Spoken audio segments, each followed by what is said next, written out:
Salut les renards, c'est Foxpy, on se retrouve aujourd'hui pour le 159e épisode de la playlist Algorithme en Python et on va voir comment déterminer si une liste chaînée est cyclique. C'est quoi une liste chaînée cyclique? Eh bien c'est une liste en fait où vous avez une boucle à l'intérieur, c'est-à-dire qu'une fois que vous êtes rentré dans la boucle, eh bien vous tournez indéfiniment. On dit que cette liste est cyclique, à ne pas confondre par exemple avec une liste chaînée non cyclique qui serait celle-ci, où vous voyez qu'il n'y a pas de boucle, tout simplement des nœuds qui se suivent et à la fin ça se termine par rien du tout, ok? Donc, vous avez l'algorithme à gauche de ce tableau, def is cyclic, qui prend paramètre self. Self, c'est la liste chaînée que nous avons codée à l'épisode 153 de cette liste algorithme en Python. On instancie deux variables, fast et slow, qui vont toutes les deux prendre la valeur de self.first. Self.first, c'est un attribut, c'est l'attribut de notre liste chaînée, c'est l'attribut qui pointe sur le premier nœud. Donc on va avoir fast et slow qui vont se retrouver ici, donc fast et slow. Ok. Tant que fast et fast.next. Alors tant que fast et fast.next, ça veut dire tant que fast est défini et fast.next est défini. En effet, nos nœuds ont un attribut next que j'ai nommé n ici. Cet attribut, en fait, c'est le lien qui les mène au nœud suivant. Donc si fast et fast.next existent, on rentre dans la boucle. Alors le return false ici, hop, il est plus par là au niveau du while, comme ceci. Donc, alors, ici, fast, c'est sur le nœud 1, fast.next, c'est le nœud 2, ils existent, donc on rentre. Slow est égal à slow.next. Donc slow va pointer ici, sur le nœud 2. Puisqu'on était là, slow.next, c'est le nœud 2.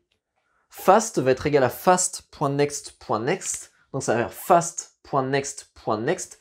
Fast va pointer sur le nœud 3. Donc fast disparaît d'ici. Si fast égale à slow, on renvoie true. Ça n'est pas le cas, donc on remonte. Est-ce que fast est défini et est-ce que fast.next est défini? Fast, c'est le nœud 3, fast.next, c'est le nœud 4, ils sont tous les deux définis. On rentre dans la boucle. Slow est égal à slow.next, donc slow est sur le nœud 2, slow.next, c'est le nœud 3, donc slow arrive ici. Hop, on va mieux le noter. Ensuite, fast est égal à fast.next.next, donc fast.next.next. Fast se retrouve ici. Ok. Est-ce que fast est égal à slow? Non. Donc on remonte. While fast and fast.next. Donc fast c'est 5, fast.next c'est 2. Ils existent, on reste dans la boucle. Slow est égal à slow.next. Donc slow est sur le 3, il passe au 4. Donc slow passe ici.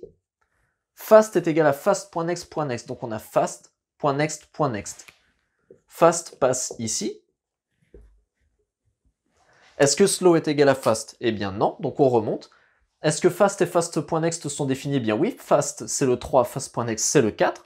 Donc on re-rentre. Slow est égal à slow.next. Donc slow passe à 5. Là, on a fast ici. Fast est égal à fast.next.next. Donc fast.next.next. Fast est ici. Donc si fast est égal à slow, on renvoie true, et c'est le cas. Fast a rattrapé la variable slow. Par conséquent, s'il l'a rattrapé, sachant qu'il avance plus vite, c'est qu'il y a un cycle, et donc c'est que notre liste chaînée est cyclique. Si fast, en fait, si la liste chaînée n'était pas cyclique, fast aurait été jusqu'au bout avant slow, il aurait fini par pointer sur none, donc on serait sorti de la boucle, et on aurait renvoyé false. Donc voilà comment déterminer si une liste chaînée est cyclique.